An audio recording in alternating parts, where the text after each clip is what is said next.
Hello everyone, in this video I'm going to show you how to look at deleted messages on your iPhone. So if I open up the messages app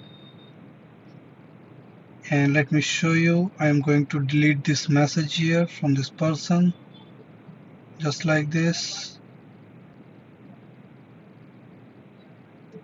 Okay, I'm going to delete these 5 messages here. Now what you're going to do is if you are on this screen, then you need to click filters at the top left hand. You are here on this screen. Now at the bottom you can see recently deleted option. Now you need to click there. Now you can see inside this one the messages that I have deleted are there.